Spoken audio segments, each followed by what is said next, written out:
ভগবানের চিরন্তন সম্পর্কের মহিমায় সম্পূর্ণ হল শ্রী শ্রী রাধাকৃষ্ণের কুঞ্জভঙ্গ উৎসব। নদিয়ার শান্তিপুরে অনুষ্ঠিত এই ঐতিহ্যবাহী অনুষ্ঠানে ভক্তদের ঢল নামে। ঢাকের তালে, কীর্তনের সুরে ও হরিনামের ধ্বনিতে মুখরিত হয় গোটা এলাকা। রাসমঞ্চ থেকে মূল মন্দিরে যাওয়ার আগে নগর কীর্তনের মধ্য দিয়ে পরিক্রমা করেন শ্রী রাধিকা ও শ্রীকৃষ্ণ। গোস্বামী পরিবারের বংশধররা তাদের কোলে করে নাচতে নাচতে ভক্তিতে মগ্ন হন।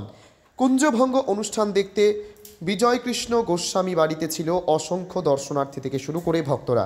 বিজয়কৃষ্ণ গোস্বামী বাড়িতে উপস্থিত ছিলেন তৃণমূল কংগ্রেসের আইএনটিটিইউসির রাজ্য সভাপতি ঋতব্রত বন্দ্যোপাধ্যায়। এছাড়া উপস্থিত বালির বিধায়ক রানা চ্যাটার্জি। এছাড়া উপস্থিত ছিলেন নদিয়া দক্ষিণ সাংগঠনিক আইএনটিটিইউসির সভাপতি সনৎ চক্রবর্তী, তৃণমূল কংগ্রেসের রানাঘাট দক্ষিণ সাংগঠনিক জেলা সভাপতি দেবাশিস গাঙ্গুলি। উপবাস, নিষ্ঠা ও ভক্তির মিশ্রণে ভগবানকে নিবেদন করা হয় প্রেম ও শ্রদ্ধা। ভক্তদের বিশ্বাস, এই কুঞ্জভঙ্গই ভক্ত ভগবানের অটুট বন্ধনের প্রতীক। অদ্বৈত আচার্যের সূচনায় শুরু হওয়া শান্তিপুরের রাস উৎসব আজও বৈষ্ণব ও শাক্ত ভাবধারার মিলন ক্ষেত্র। কুঞ্জভঙ্গের দৃশ্য দেখার আশায় ভক্তরা অপেক্ষা করেন সারা বছর।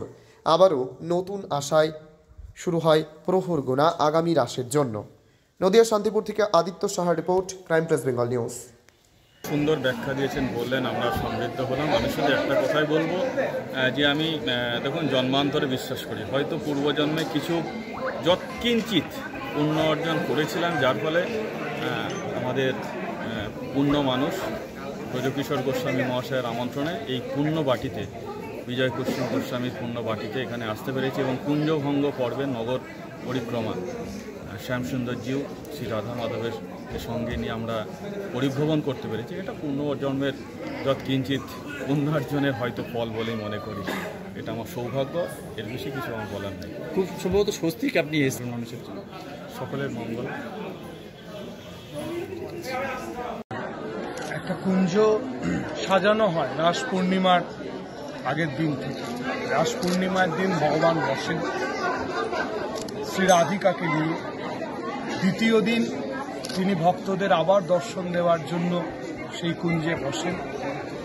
তৃতীয় দিন সারা বছর ভক্তরা মন্দিরে এসে দেবতাকে দর্শন করে। আর তৃতীয় দিন ভাঙা রাসে ভগবান বেরোন ভক্তদেরকে দর্শন দিতে। 3 দিনের যাত্রা শেষ করে আজকে কুঞ্জ ভাঙার পালা। এবার মথুরার দিকে এগোতে হবে, কংসবধ, তারপর কুরুক্ষেত্র অপেক্ষা করে আছে। সেই পথে যাত্রা করে কুঞ্জ ভবন। মানে অব্রাহ্মণ দেবকী নন্দন গোস্বামী এই বাড়ির প্রতিষ্ঠাতা। আটা বন কেটে এই বাড়ি নির্মাণ হয়েছিল বলে সেই সময় নামকরণ হয়েছিল আটা বুনিয়া গোস্বামী বাড়ি। পরবর্তীকালে অদ্বৈত প্রভুর 10ম পুরুষ রূপে, দেবকীনন্দন গোস্বামীর 7ম পুরুষ রূপে ভারত বিখ্যাত সাধক মহাত্মা বিজয়কৃষ্ণ গোস্বামী আবির্ভূত হন আমার এই পরিবারে। তারপর ক্রমান্বয়ে কালের স্রোতে এই বাড়ির নামকরণ হয়ে যায় মহাত্মা বিজয়কৃষ্ণ গোস্বামী বাড়ি। সেই দেবকীনন্দনের যা রীতি, যা সেবা পূজার দিক, আমি আবারও কথাটা বলছি, সেবা পূজার দিক, সেই দিক অনুসারেই আমাদের এই প্রথা চলে আসছে। এখানে কিছু সংযোজন নেই, বিয়োজন নেই। আমি 4র্থ বছর আমার আসার সৌভাগ্য হলো।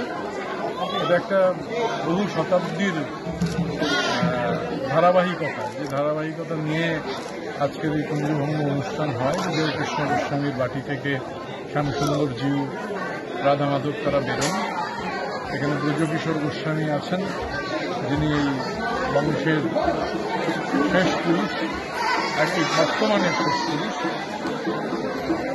এখানে শান্তিপুরের বিধায়ক, আমাদের বালির জনপ্রিয় বিধায়ক ডক্টর রানা চ্যাটার্জি, উনি আছেন। দেবাশিস গঙ্গোপাধ্যায় এই জেলায় তৃণমূল কংগ্রেসের শীর্ষ নেতৃত্ব, তিনি আছেন।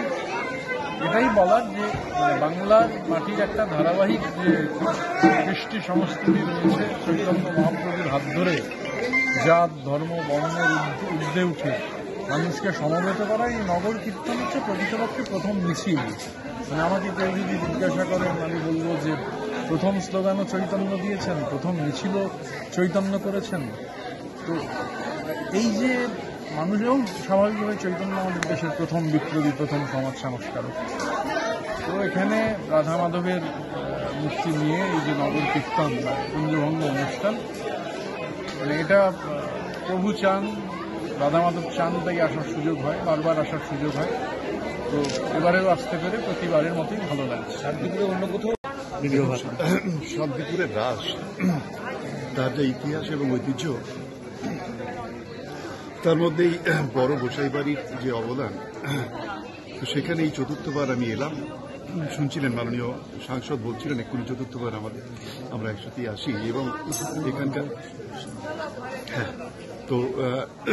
তো এই যে বিজয়কৃষ্ণ গোস্বামী, এই গোসাই বাড়িতে আমাদের আসার সৌভাগ্য যে আমাদের সতীর্থ ভাই স্থানীয় বিধায়ক ব্রজকিশোর গোস্বামী এবং তার পরিবারের আমন্ত্রণে এ ঈশ্বরের অসীম আশীর্বাদ। কারণ যখন বিগ্রহকে করে নিই, সে এক অনন্য অনুভূতি এবং সত্যি কথা বলতে সেই অনুভূতি বারবার এখানে টেনে আনে শান্তিপুরে আমাদের এই রাশি প্রত্যেক বছর, এবং সাধারণ মানুষের যা স্বতঃস্ফূর্ত অংশগ্রহণ এবং ভক্তি এবং আনন্দ আমরা লক্ষ্য করি, এ হৃদয়ে নিয়ে যাই আমরা, সারা বছর বহন করি এবং অপেক্ষা করি আগামী বছর আবার কবে এই দিনটি আসবে। সুতরাং রাধা মাধব সকলকে ভালো রাখুন এবং মাননীয় মুখ্যমন্ত্রী, যিনি সবসময় বলেন যে ধর্ম যার যার উৎসব সবার, মাননীয় মুখ্যমন্ত্রীকে সুস্থ করে দীর্ঘজীবী করে রাখুন রাধা মাধব, তাহলেই বাংলার 10 কোটি মানুষ।